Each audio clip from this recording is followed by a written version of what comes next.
நம்ம இன்னைக்கு பார்க்க போகிறது பரோட்டா எப்படி செய்யலான்னு.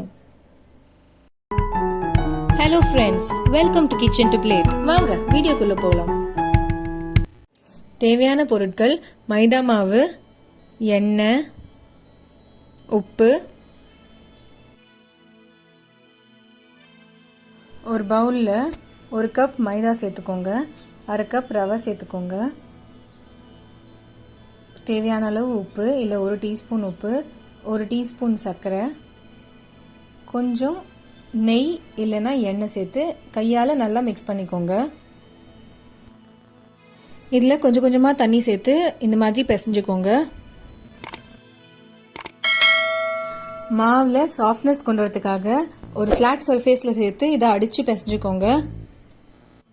நான் மேலே கிறிஸ்பியாக வரணுங்கிறதுக்காக கொஞ்சம் ரவை சேர்த்துருக்கேன். உங்களுக்கு கிறிஸ்பினஸ் வேணாம் அப்படின்னா ரவை சேர்த்துக்கணும்னு அவசியம் இல்லை. இந்த மாதிரி அடித்து பிசைஞ்சதுக்கப்புறம் ஒரு பவுலில் இதில் சேர்த்து மூடி வச்சுருங்க. ஒரு 1 மணி நேரம் கழித்து இது இந்த மாதிரி திறந்து பார்க்கும்போது எண்ணெயெல்லாம் வெளியில் வந்திருக்கும். இப்போ இதை இன்னொரு ஃப்ளாட் சர்ஃபேஸில் போட்டு அதே மாதிரி இழுத்து பிசைஞ்சுக்கோங்க. நீட்டமாக இதை ஷேப் பண்ணிவிட்டு ஒரு கத்தி வச்சு ஈக்குவல் பார்ட்ஸில் கட் பண்ணி எடுத்துக்கோங்க. இந்த மாதிரி ஈக்குவல் பார்ட்ஸில் கட் பண்ணிவிட்டு கையால் இதை உள் சைடு விரித்து விட்டு ரவுண்ட் பிடிச்சிக்கோங்க. ரவுண்ட் பிடிச்சிட்டு அதே பவுலில் இதை எல்லாத்தையும் அரேஞ்ச் பண்ணிவிட்டு கொஞ்சமாக எண்ணெயில் ஊற விட்டுருங்க.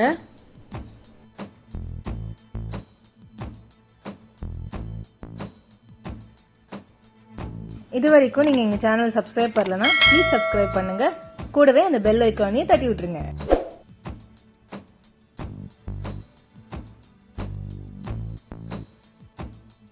ஒரு 15 நிமிஷம் இது எண்ணெயில் ஊறினதுக்கப்புறம் நம்ம பரோட்டா போட ஆரம்பிச்சிடலாம்.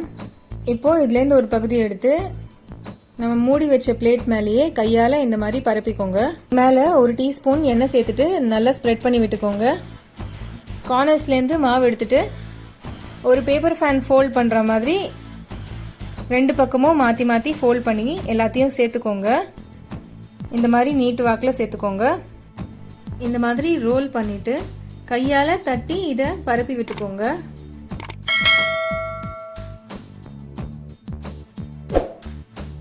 இப்போ இது சூடான இரும்பு கல்லில் சேர்த்து 2 சைடும் நல்லா வேகிற மாதிரி பரட்டி எடுத்துக்கோங்க.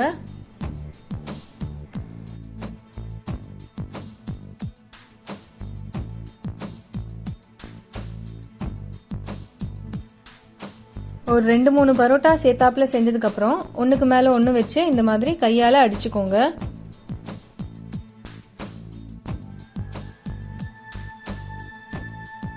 சுவையான லேயர் பரோட்டா ரெடி. இந்த ரெசிபியை ட்ரை பண்ணி பார்த்துட்டு எப்படி வந்ததுன்னு எங்கள் கமெண்ட் செக்ஷனில் சொல்லுங்கள். பிடிச்சிருந்தா எங்கள் சேனலை சப்ஸ்கிரைப் பண்ணுங்கள். அப்படியே ஃப்ரெண்ட்ஸோடையும் ஷேர் பண்ணிடுங்க.